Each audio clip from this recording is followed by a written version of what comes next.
आदिवासी बेटी होने के नाते गरीब गुरबा हो तो इसका मतलब आप प्रताड़ित करेंगे? शोषण का परिवार को जाके मुआवजा देते हैं। राहुल गांधी जी भी 1 लाख का पैसा भिजवाते हैं। आप मानते हैं कि आदिवासी और हिंदू में मेल है?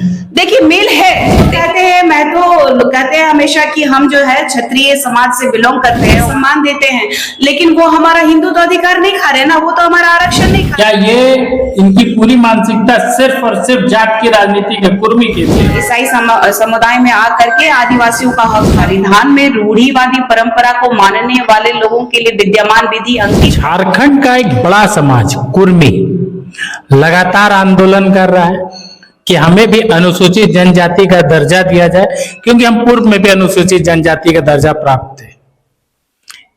इसके संबंध में उन्होंने आंदोलन का पुनः ऐलान किया है।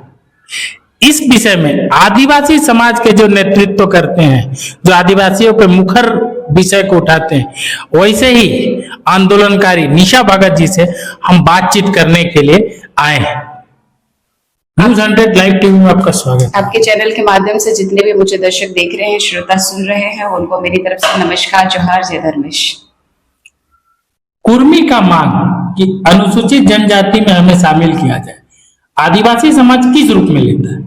जब से देश आजाद हुआ है और इनका कहना है कि 1931 में इनका जो कुर्मी लोगों को आदिवासियत से हटा दिया गया है, तो संवैधानिक तरीके से जब आपको लोकतंत्र में अधिकार है कि अपनी मांगों को आप रख रहे हैं, तो हमारा भी अधिकार है इस लोकतंत्र में कि हम विरोध कर सके। जिस समाज से हम बिलोंग करते हैं वो समाज काफी पिछड़ा है, जबकि भारत में प्रथम नागरिक के रूप में सभी राजनेता, शीर्ष के नेता, दिल्ली तक के नेता सब कहते हैं कि भारत का प्रथम नागरिक होते हुए भी आज जो है हमारा झारखंड 5th शेड्यूल के तहत आने वाला अनुसूचित जाति के लोगों का ये राज्य, और विशेष तौर पे यहाँ जो कानून विधि व्यवस्था लागू होना चाहिए वो खुद ही नहीं है।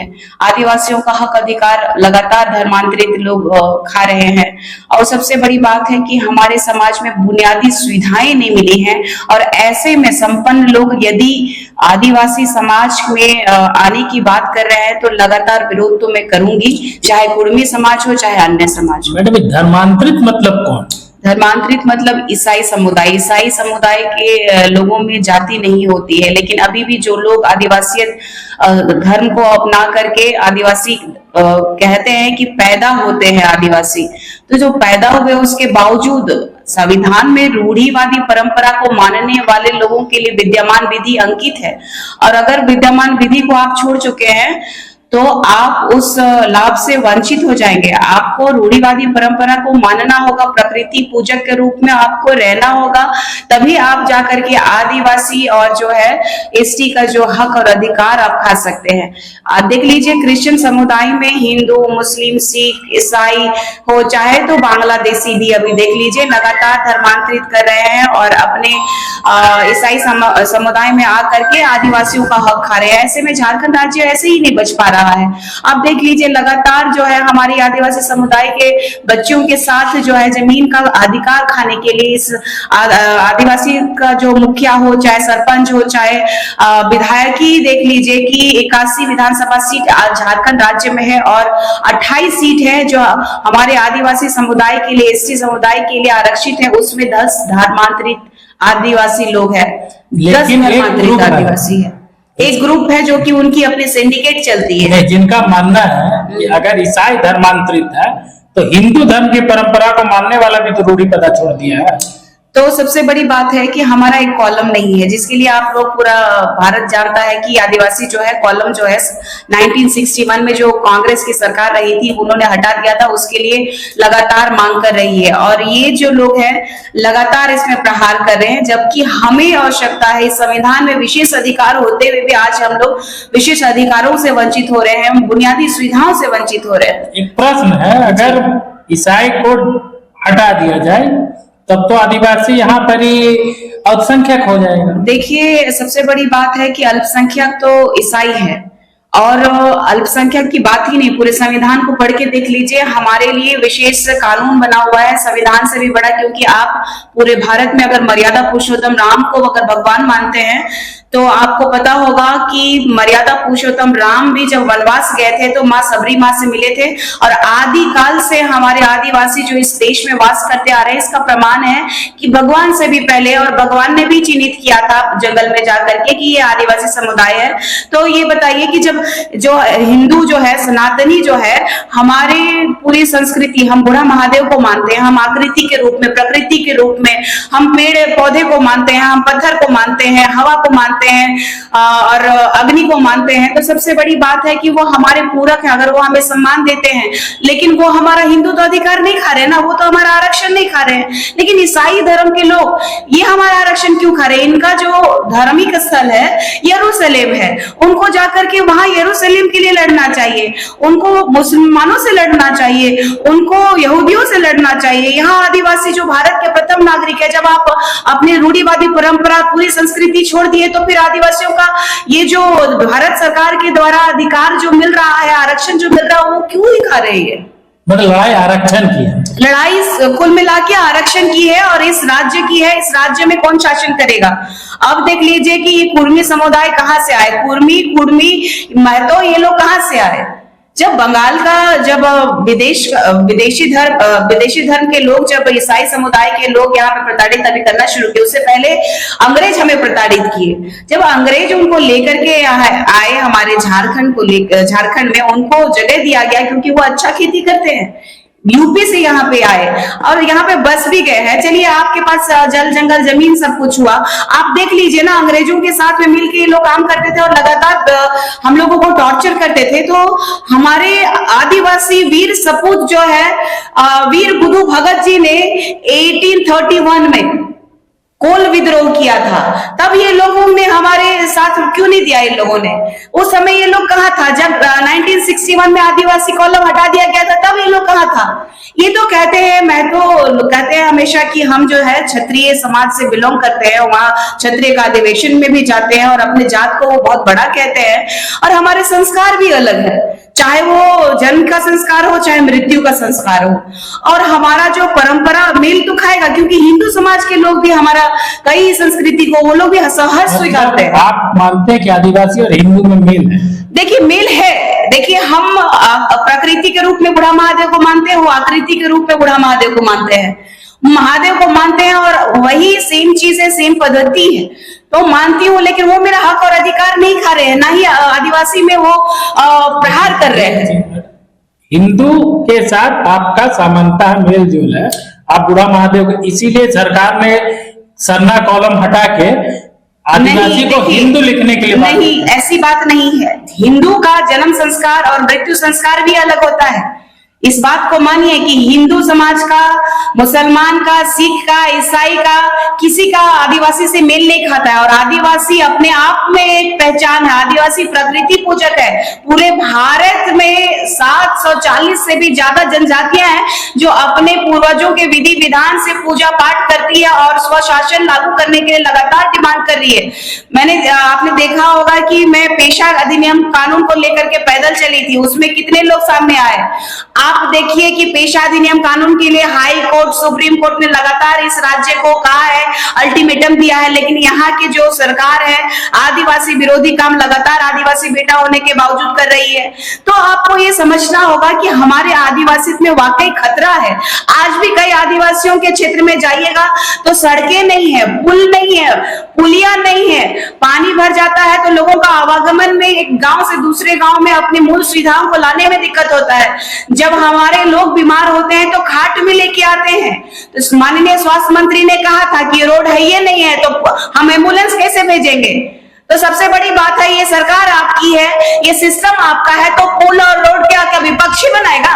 तो सबसे बड़ा चिंता का विषय है कि आज जो हमारा जो समाज है लगातार पीछे ढकेला जा रहा है और संपन्न लोग आएंगे तो हमारा हक और अधिकार तो ऐसे ही चला जाएगा। तो ये दुख का विषय है।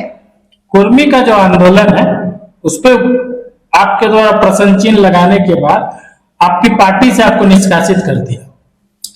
देखिए, सबसे बड़ी बात है कि उनकी कुंठित मानसिकता का ये पता चलता है, क्योंकि मैं जब पैदल यात्रा करके आ रही थी, राजभवन और राज्यपाल को ज्ञापन सौंपना चाह रही थी, महामहिम से मिलना चाह रही थी, तो मैं मिल नहीं पा रही थी, तो मैंने इस पार्टी के, जेल कैंप पार्टी के सुप्रीमो को कॉल लगाया और मैंने बोला कि महामहिम से मिलने का समय के लिए आप थोड़ा सा बात करते तो अच्छा होता। लेकिन उस समय वो महामहिम राज्यपाल से मिल करके वहीं से निकल गए, लेकिन एक भीगती हुई आधी रात में बैठी हुई लड़की को वो उचित नहीं समझे और वहां देवेंद्र महतो को भेजा गया। तो अंदर जब दूसरे दिन गए तब पता चला मुझे कि देवेंद्र तो कल मिल के गया है, तो फिर आप क्यों मिलने के लिए उनको इंसिस्ट कर रही है। मुझसे अंदर में झगड़ा भी हो गया था कि हमारे पार्टी के वरिष्ठ कार्यकर्ता है, तो इन्होंने मुझे बताया था कि जो ये लोग कल आ चुके थे तो आपके बारे में चर्चा भी नहीं किया गया, आदिवासियों के इस मुद्दे पर, इस पैदल यात्रा के बारे में चर्चा नहीं हुई, तो आप उनको क्यों लाना चाहती, मिलना है आप मिलिए, नहीं तो फिर समय नहीं है।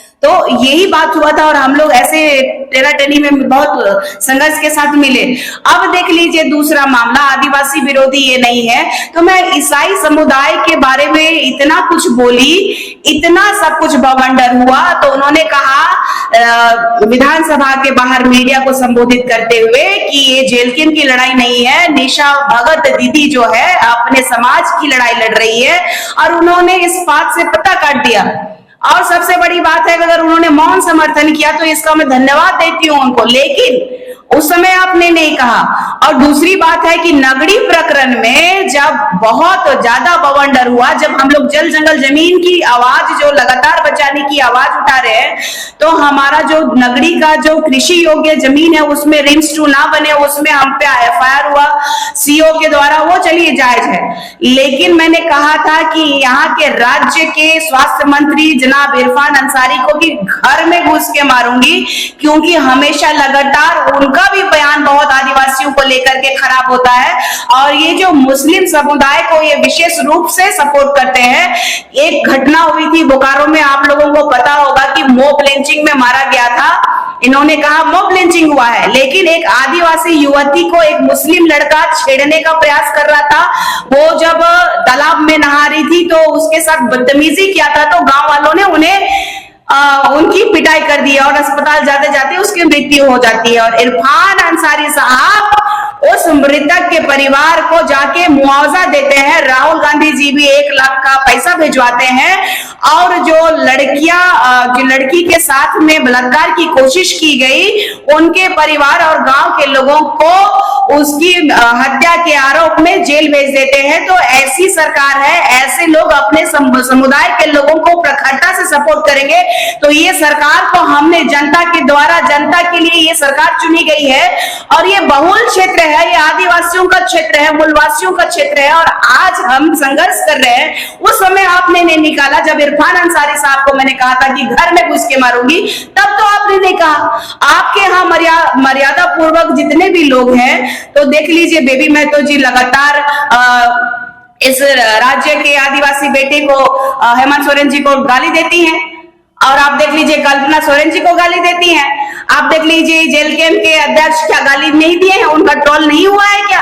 ये लोग अपने कुर्मी समाज के लिए जो बात थी, जो मैंने कहा कि कुर्मी समुदाय चाहे रेल रोक दे, चाहे ट्रेन सड़क जाम कर दे, चाहे कुतुब मीनार से कूद जाए, कुर्मी जो है कभी आदिवासी नहीं बन सकता है। और आज भी मैं दोहरा रही हूँ कि आदिवासी का हक और अधिकार खाना बंद करो, और आपको लड़ना है संवैधानिक तरीके से, उधर जाकर के लड़िए। संविधान सबके लिए बराबर है, जब आपके लिए है तो हमारे लिए भी संविधान है, इसका परिचय हम लगातार दे रहे हैं और इनको जवाब देने का काम कर रहे हैं। एक लड़की जो एक आदिवासी गुमला गांव देहात से उठ करके राजनीति करना और समाज के परिप्रेक्ष्य में जब अच्छी बातें कह रही है, तो इनको पच नहीं रहा है, क्योंकि लगातार ये लोग आदिवासी विरोधी कार्य करते रहे हैं। और ये बात आज जो है यहाँ के डीजीपी को भी पता है, और मैंने उनको भी आगाह किया है कि हमारा जान माल का खतरा जो है ईसाई समुदाय के समय से ही हो रहा है, और मैंने गृह मंत्रालय में भी दिया है। लेकिन यहाँ की सरकार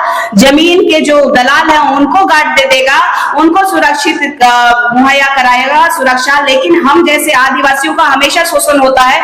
आपने देखा होगा एक तरफ संथाल परगना में सूर्य नारायण हांसदा भाई की जो समाज के परिप्रेक्ष्य में व्यवहार करता था, जो चुनाव लड़ चुका था इस लोकतंत्र के, जो संविधान की बात करते हैं, यहाँ का जो गठबंधन सरकार है जो लगातार अपने सीने से संविधान को चिपका के कहता है कि संविधान की रक्षा हम कर रहे हैं, वहां आदिवासी बेटे को इन्होंने फर्जी इनकाउंटर में मार दिया।